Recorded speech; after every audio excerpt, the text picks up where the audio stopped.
Assalamualaikum warahmatullahi wabarakatuh. Kembali lagi kita melanjutkan pertemuan kita untuk mata kuliah pemrograman terstruktur. Kali ini kita akan membahas tentang structure atau struktur di dalam bahasa C++. Structure berbeda dengan array, di mana array digunakan untuk menyimpan kumpulan data yang memiliki tipe data sama di dalam satu penamaan. Maka suatu struktur atau structure digunakan untuk menyimpan sejumlah data yang memiliki tipe data berbeda dalam satu nama. Nah, jika kita gambarkan contoh perbedaan array dan struktur adalah seperti ini. Untuk array pada data nim, nama, dan nilai maka penamaan array di sini ada 3 nama array karena isi datanya itu berbeda-beda nim tipe datanya char, namun isinya adalah seluruh nilainya adalah angka kemudian untuk array nama ini juga tipe datanya char namun isi datanya itu adalah teks seluruhnya kemudian array yang ketiga yaitu array nilai di sini tipe datanya integer karena untuk nilai-nilai yang diinputkan yaitu berupa angka seluruhnya Nah, pada penamaan array di sini maka untuk data nim, nama, dan nilai itu akan terbagi menjadi 3 nama array Nah, sedangkan jika data tersebut kita alihkan atau kita inputkan ke dalam bentuk struktur atau structure, maka di dalam structure untuk ketiga data tersebut dapat dihimpun dalam satu nama structure saja atau satu nama struktur saja di mana di dalam satu nama struktur tersebut akan terdiri atas nim, nama, dan nilai jadi walaupun tipe datanya berbeda dapat termuat di dalam struktur atau structure deklarasi structure atau deklarasi struktur sebelum digunakan struktur harus dideklarasikan terlebih dahulu struktur dapat dideklarasikan sebagai berikut diawali dengan kata kunci struct kemudian dilanjutkan dengan nama strukturnya jadi nama strukturnya atau nama variabel strukturnya apa selanjutnya diikuti dengan tanda kurung kurawal dan diikuti dengan penyebutan elemen-elemen elemen-elemen ini adalah variabel-variabel nantinya yang akan digunakan di dalam struktur tersebut kemudian tutup kurung kurawal dan titik koma atau bisa seperti ini dengan kata kunci tipe dep struct kemudian dilanjutkan dengan elemen-elemen dan terakhir setelah tutup kurung kurawal diikuti dengan nama strukturnya jadi nama strukturnya ditempatkan di bagian belakang selanjutnya ditutup dengan titik koma baik deklarasi struktur array pada gambar sebelumnya dapat dideklarasikan menjadi sebuah struktur dengan nama data mahasiswa jadi nama strukturnya kita contohkan data mahasiswa yang terdiri atas nim atau npm kemudian nama dan nilai sehingga menjadi seperti ini struct data mahasiswa kemudian buka kurung kurawal char nim 12 char nama 25 dan integer nilai kemudian tutup kurung kurawal dan titik koma baik struct itu adalah kata kunci atau keyword yang menyatakan struktur kemudian data mahasiswa ini adalah nama tipe strukturnya nama tipe strukturnya atau nama struktur yang digunakan selanjutnya char nim 12 char nama 25 integer nilai ini adalah elemen-elemennya yaitu variabel-variabel yang menyusun sebuah struktur selanjutnya ditutup dengan tutup kurung kurawal dan titik koma baik kemudian setelah dideklarasikan struktur harus didefinisikan kembali menjadi sebuah struktur dengan format nama tipe struktur ya, nama struktur awalnya, kemudian nama variabel yang akan digunakan ya, atau penyebutan nama tipe struktur tersebut diubah menjadi nama variabel ya, yang nantinya nama variabel inilah yang akan digunakan ya di dalam proses input output ya. Nah, sehingga data tersebut menjadi data mahasiswa ya, saya ubah atau diubah menjadi data MHS contohnya ya. Maka nama variabel untuk strukturnya adalah data MHS ya. Di dalam proses input output nantinya data MHS ini akan digunakan atau yang akan dipanggil ya. Nah, pernyataan di atas ya diletakkan di bawah atau di bagian akhir dari pendeklarasian struktur data mahasiswa ya. Sehingga data MHS memiliki 3 buah anggota yaitu NPM atau NIM tadi ya. Ini salah ini NIM harusnya ya, sesuai dengan data sebelumnya. Kemudian nama dan nilai. Apabila data struktur di atas dijadikan suatu array, maka perintah yang ditulis adalah data mahasiswa, kemudian spasi, data MHS, kemudian elemennya adalah 10 ya. Jadi variabel array-nya strukturnya menjadi variabel array ya. Oke. Perintah tersebut akan menjadikan data MHS memiliki 10 buah data mahasiswa ya. Jadi data MHS tersebut terdiri atas 10 data nantinya ya. 10 NIM, 10 nama, dan 10 nilai ya, di dalam satu baris ya. Jadi ada 10 baris data. Oke. Baik, selanjutnya pengaksesan elemen struktur ya. Pengaksesan elemen struktur dilakukan secara individual dengan menyebutkan nama variabel struktur diikuti dengan tanda titik ya. Jadi sebutkan nama variabel strukturnya, kemudian diikuti dengan tanda titik dan dilanjutkan dengan nama elemen yang akan digunakan.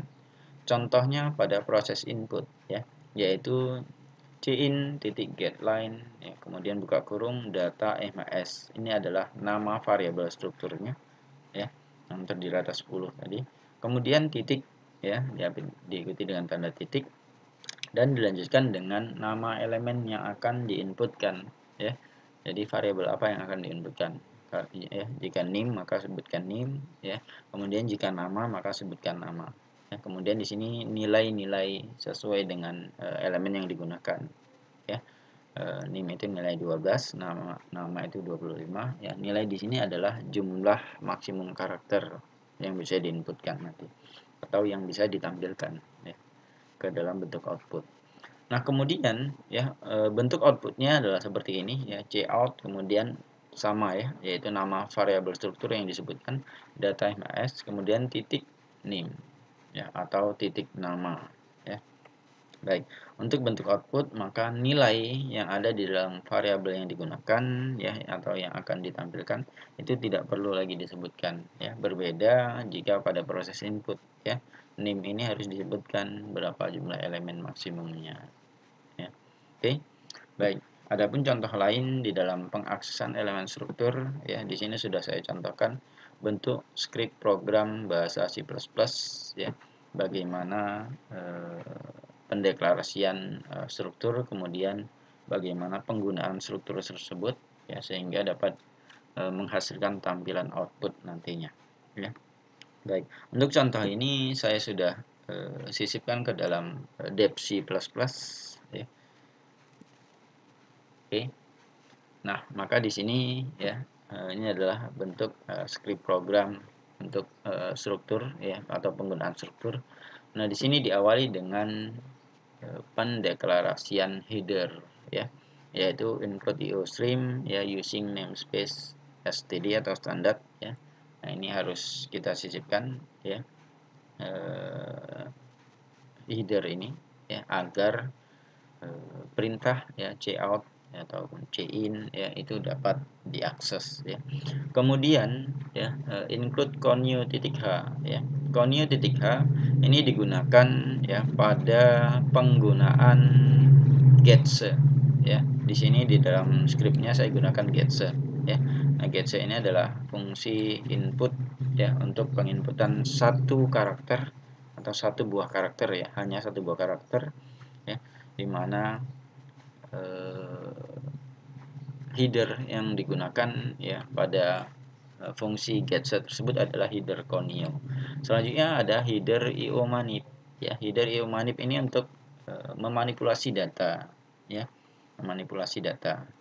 Jadi ini penggunaan setway, ya, penggunaan setway, ya, setway, ya, setway. Ini untuk tampilan, ya, agar tampilannya nanti lebih tertata rapi. Ya, setway ini mengatur spasi, ya. Kemudian terakhir yaitu header string, ya, string titik h, ya, string titik h ini saya gunakan untuk konversi, ya, di sini, ya, yaitu penggunaan strcmp ini, ya. Nah, ini menggunakan header string titik h untuk mengkonversi, ya, nilai golongan, ya, ke dalam bentuk nilai integer, ya.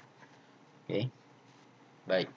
Nah, selanjutnya setelah header, maka dilanjutkan dengan pendeklarasian variabel untuk strukturnya, ya.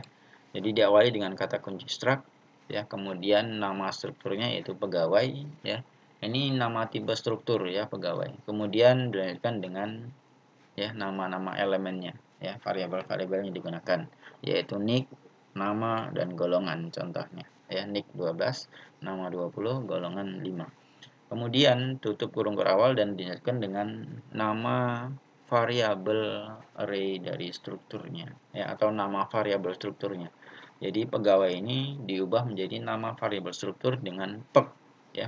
Kemudian di sini maksimum elemen atau jumlah data maksimumnya adalah 20, ya. Oke. Nah, baru kemudian masuk ke fungsi main, ya. Kemudian deklarasikan variabel, ya. Oke. Nah, selanjutnya saya gunakan di sini fungsi while, ya, di mana while ini untuk perulangan, ya, perulangan while, ya. Oke. Jika lagi sama dengan y atau y, ya, jika nantinya saya ketikkan huruf y besar ataupun y kecil, ya, pada saat ini, ya, output terakhir, ya, input data lagi, jika ya maka akan berulang nantinya inputan ini, ya. Nah, apa yang diinput? Yang diinput adalah nick, nama, dan golongan, ya. Kemudian, ya, untuk penginputan data sesuai dengan pendeklarasian tadi, ya, di awal, yaitu cin.getLine, ya. Kemudian sebutkan nama variabel variabel strukturnya, ya, ini, ya, variabel array, yaitu peg, ya, peg, kemudian 20 ini n, ya. Nah, kenapa n? Karena ini perulangan, ya. Jadi diawali dengan data pertama, ya, jika datanya ada banyak nanti maka ini mulai dari data ke-1, kedua, ketiga, keempat, nah, seterusnya sampai dengan data terakhir, ya. Kemudian dilanjutkan dengan tanda titik, ya. Ingat di sini ada tanda titik, ya, untuk menghubungkan antara nama variabel strukturnya dengan nama elemen yang digunakan, ya. Oke. Nah, selanjutnya ini untuk hasil laporan datanya, ya. Oke. Nah, menggunakan fungsi if, ya, sesuai dengan golongan nanti, ya, yang kita inputkan nanti golongan apa. Apakah golongan 1, golongan 2, atau golongan 3. Maka di sini gajinya juga berbeda-beda. Oke. Nah, baik, dengan contoh ini, ya, contoh ini ada di modul yang akan saya bagikan. Nah, untuk hasil akhir dari, ya, contoh tersebut, ya, jika kita eksekusi, ya, maka hasil akhirnya adalah seperti ini, ya. Jadi penginputan data pegawai, ya. Pertama, setelah dieksekusi maka akan muncul tampilan seperti ini, ya. Input data pegawai yaitu data ke-1, ya. Misalnya nicknya 2020 0101 contohnya, ya. Kemudian namanya misalnya Abdullah. Oke, ini saya enter. Golongannya, ya, misalnya Abdullah ini golongan 1, ya. Kemudian saya enter. Oke. Maka input data lagi, ya, di situ ada Y dan T, ya. Jika ingin menginput data lagi maka ketik tombol Y. Jika tidak maka ketik tombol T. Misalnya saya ingin input lagi, maka saya ketik huruf Y. Oke. Nah, maka akan berulang, ya, sehingga masuk ke data kedua, ya. Untuk data kedua misalnya nicknya 2020 0102 contohnya, ya. Kemudian saya enter. Untuk namanya misalnya Ratih, ya. Oke, contohnya seperti itu ya. Kemudian golongannya misalnya golongan 2 berarti ya. Kemudian saya enter kembali ya. Apakah ini input data lagi ya? Misalnya tidak ya, hanya 2 data saja ya. Saya klik tombol T, maka langsung akan ditampilkan laporannya sesuai dengan data yang kita inputkan ya, yaitu ini data pertama ya. Kemudian ini data kedua ya. Baik, untuk perataan inilah yang menggunakan setway tadi ya, yaitu menggunakan IO manip. Oke. Baik, di sini ya untuk penginputan terus ya, kita bisa ketikkan huruf y terus sampai sebanyak maksimum 20 data yang bisa terinput ke dalamnya ya. Baik, mungkin kalian bisa contohkan sendiri nantinya ya. Untuk penjelasan saya rasa contoh singkat ini saja yang bisa saya cantumkan. Baik, inilah bentuk struktur ya, atau penggunaan struktur di dalam bahasa C++ ya. Baik, saya cukupkan ya untuk pembahasan struktur dengan contoh ini. Saya akhiri. Terima kasih. Assalamualaikum warahmatullahi wabarakatuh.